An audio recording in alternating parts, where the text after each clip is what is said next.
Your son prefers me, Patricia declared, setting down her wine glass with a self-satisfied smirk. He always has, ever since he was little. I'm his mother, after all. The words hung in the air like poison at our weekly family dinner, but I kept my expression neutral as I cut into my chicken. My name is Sophia, and at 35, I'd spent the last decade navigating the treacherous waters of my relationship with my mother-in-law, Patricia Martinez. She'd made it her mission to remind me at every opportunity that I was an outsider in her perfect family dynamic with her son, Michael. Mom, that's not true, Michael protested weakly, but Patricia waved him off with a practiced flick of her hand. Oh honey, remember last week when you chose to help me with my garden instead of going to Sophia's art exhibition? Actions speak louder than words. She threw me a triumphant glance across the dining table. I took a slow sip of water, thinking about the leather-bound diary hidden in my tote bag. The one I'd discovered 3 days ago while helping Patricia clean her attic. The one she had no idea I found, let alone read. Actually, I said carefully, Michael and I are hosting a family reunion next month. We'd love for you to help with the planning, Patricia. Her eyes lit up at the prospect of taking control, just as I knew they would. Well, of course, dear, you'll need my help to make it perfect. You know how particular our family is about traditions. Our family. The phrase made me want to laugh, considering what I'd read in that diary. The diary had been tucked away in an old hat box, buried under yellowing newspapers from 1993. I'd only found it because I'd accidentally knocked over the box while reaching for Christmas decorations Patricia had insisted we needed to sort through in the middle of summer. The first entry was dated June 15, 1993. I can't keep lying to everyone. James isn't Marcus's father. I don't know how much longer I can keep this secret, but I have to. The truth will destroy everything. Marcus, Michael's father, had passed away 5 years ago, never knowing the truth about his parentage. Patricia had built her entire identity around being the perfect Martinez family matriarch, keeper of traditions and bloodlines. But her diary told a different story. Sophia? Michael's voice pulled me back to the present. You okay? You seem distracted. I smiled at my husband, the man who'd always stood by me despite his mother's constant undermining. Just thinking about the reunion, I said truthfully, there's so much to plan. Patricia launched into a detailed analysis of what we'd need to do, where we'd gone wrong with previous gatherings, and how she'd help us avoid embarrassing the family name. Each time she emphasized family, I thought about the diary entries that would shatter her carefully constructed facade. We'll need to display the family photos, Patricia insisted. The ones showing 4 generations of Martinez men. It's important to remember our heritage. I nodded, thinking of the photo she prized most. The one of Marcus as a baby with his father, the man who, according to the diary, wasn't actually his father at all.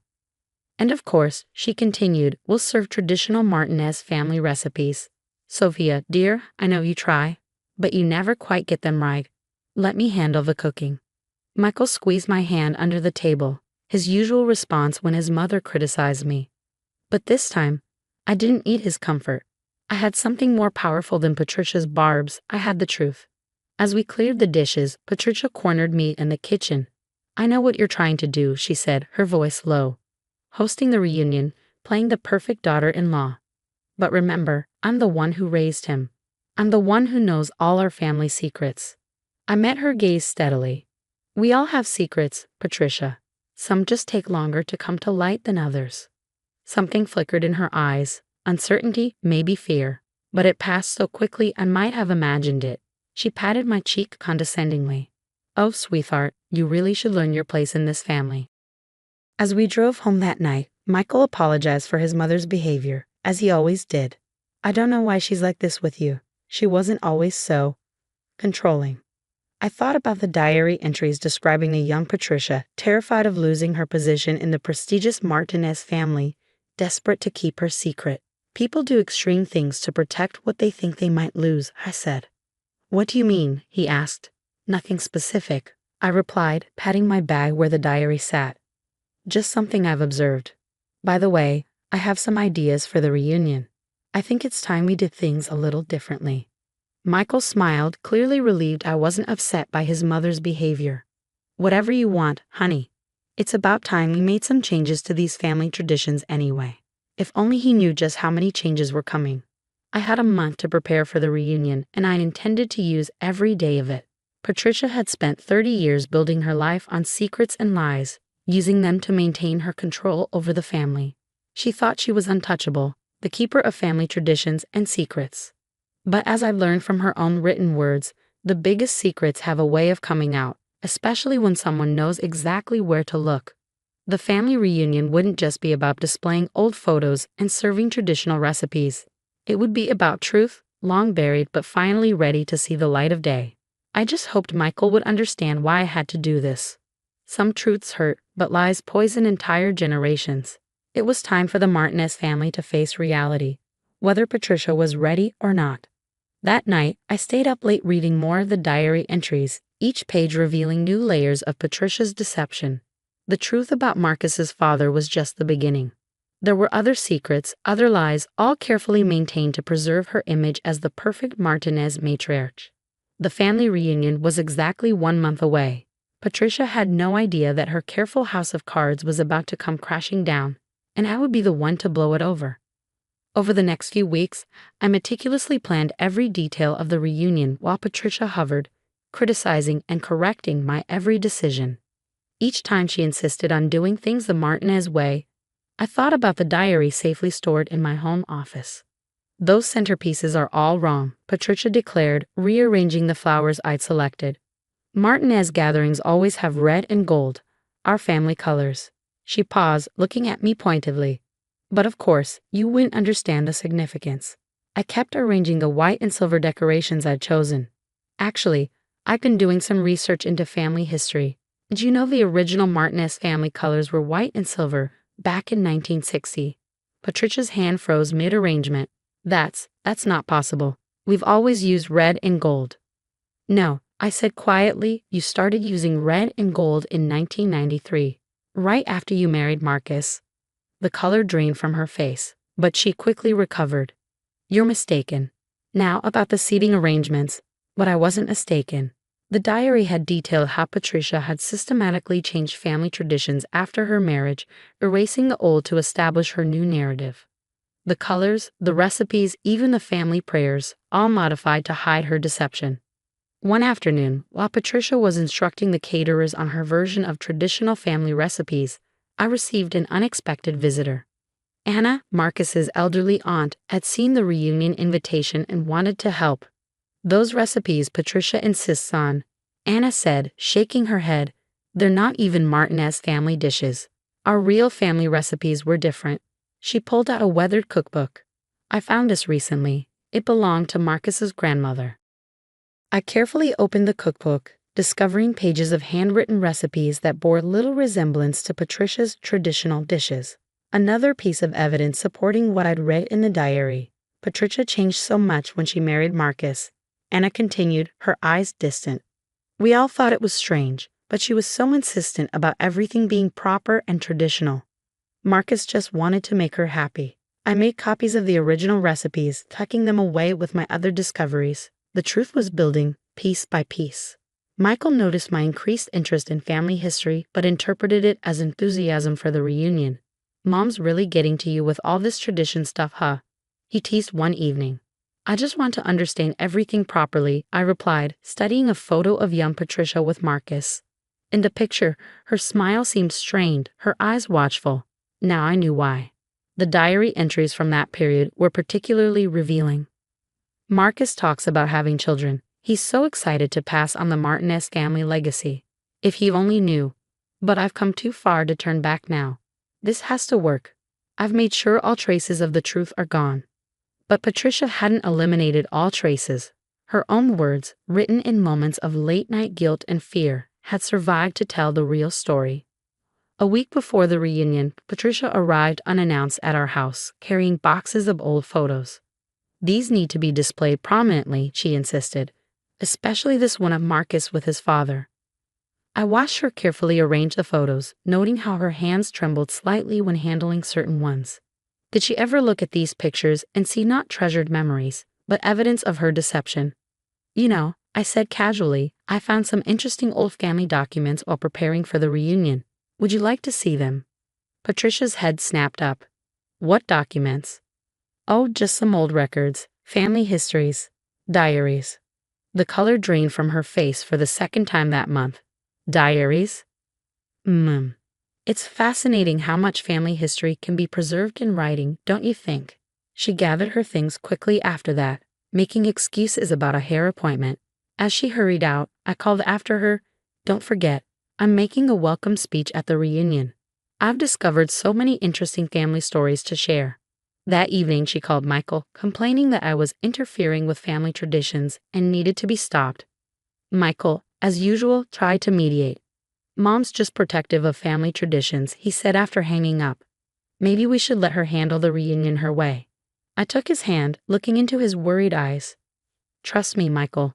Everything I'm doing is for the good of this family. Some traditions need to be examined in the light of truth." He looked confused but didn't press further. My husband's trust in me would be tested soon enough. As the reunion drew closer, Patricia's attempts to control the event grew more frantic. She called daily with demands and changes, each one aimed at maintaining her version of family history. But with every call, every visit, every criticism, I stood firmer in my plans. The diary's final entry, dated just weeks before her marriage to Marcus, read, "Tomorrow I become Mrs. Martinez. Everything is arranged perfectly. No one will ever know the truth. This is my family now, and I'll do whatever it takes to keep it that way." But Patricia's time of keeping secrets was coming to an end. The reunion was 3 days away, and I had prepared everything. The original family recipes, the old photographs I'd discovered in Anna's attic, and most importantly, the truth that would finally set this family free from decades of lies. I just hoped that when the dust settled, there would be something left to rebuild. The day of the reunion arrived bright and clear. Family members from across the country gathered in our backyard, which had decorated with the original white and silver colors.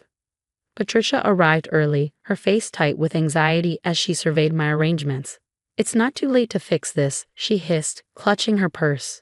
"We can still do things the proper way." I smiled calmly. "Everything is exactly as it should be, Patricia."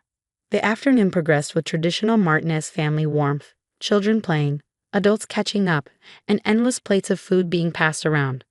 I prepared both Patricia's versions of the family recipes and the original ones from Anna's cookbook, labeling them New Tradition and Classic Tradition. When I noticed several elderly relatives tearing up over the classic dishes, saying they tasted just like their mother's cooking, Patricia's face went pale. Finally, it was time for my welcome speech. As I stood up, holding the leather-bound diary, Patricia's eyes fixed on it with recognition and horror.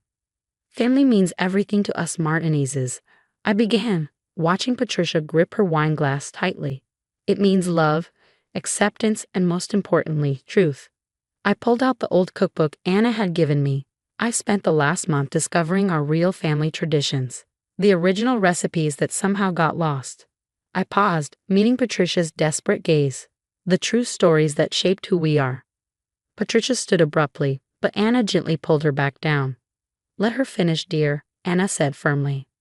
30 years ago, I continued, this family welcomed someone who was afraid. Someone who thought she had to create perfect new traditions to be accepted. Someone who didn't realize that love doesn't require perfection. Understanding began to dawn on several faces, including Michael's. Patricia sat frozen, tears streaming down her face. "Patricia," I said softly, "you didn't need to change everything about yourself or this family to belong. You didn't need to hide the truth about Marcus's father or create new traditions to cover old pain. You were enough, just as you were." The gathered family members exchanged shocked looks, but I noticed something surprising, not anger, but compassion, especially from the older generation. "I found your diary," I explained gently, "but I'm not here to expose or hurt you. I'm here to say that it's time to let go of the lies. Time to be free." Patricia buried her face in her hands, shoulders shaking. Michael moved to comfort his mother, but Anna beat him to it. "Oh, Patricia," Anna sighed, embracing her. "We've known for years. Marcus knew too, at the end. He loved you anyway." Patricia's head snapped up. "He knew." Anna nodded. "He said love makes its own family, blood or not. He chose you, chose to be your son's father. That's what really matters." The tension slowly dissolved into tears, hugs, and long overdue conversations. Older family members shared stories of the real Martinez traditions. While younger ones marveled at the authentic family recipes, Patricia, still shaking, finally turned to me. "Why?" she whispered. "Why didn't you use this to destroy me, after how I've treated you?" I took her hands in mine, because that's not what family does. Real family accepts, forgives, and grows together. I learned that from the Martinezes, the real ones, not the perfect image you tried to create. Michael wrapped his arms around both of us. "Mom," he said softly, "I love you. Nothing changes that. But maybe it's time to let go of trying to be perfect and just be real." Patricia nodded slowly, decades of tension visibly leaving her shoulders. "The real recipes are better anyway," she admitted with a weak smile. "I never could get them quite right." As the sun set on our gathering, the family had transformed. Gone was the rigid adherence to Patricia's invented traditions, replaced by a genuine celebration of both old and new. Children ran around learning original Martinez games, while Patricia, finally relaxed, shared stories of her own childhood. "You know," she said to me later as we cleaned up together, "I think I've spent so long being afraid of losing this family that I forgot how to actually be part of it." I handed her a plate to dry. "Well, now you can start fresh. No more perfect Martinez matriarch, just Patricia, exactly as you are." She paused, then said quietly, "Thank you, Sophia, for finding a way to tell the truth that didn't break us." Looking around at our family, because they were truly ours now, bound not by blood or perfect traditions, but by love and acceptance, I knew that sometimes the happiest endings come not from keeping secrets, but from having the courage to face them together. The diary sits in our family library now, along with Anna's cookbook and albums full of both old and new photos. They tell the real story of the Martinez family, not perfect, not always traditional, but always, always real. And Patricia? She's finally learned that being a true Martinez has nothing to do with blood or carefully maintained images. It's about love, acceptance, and the courage to be authentically yourself.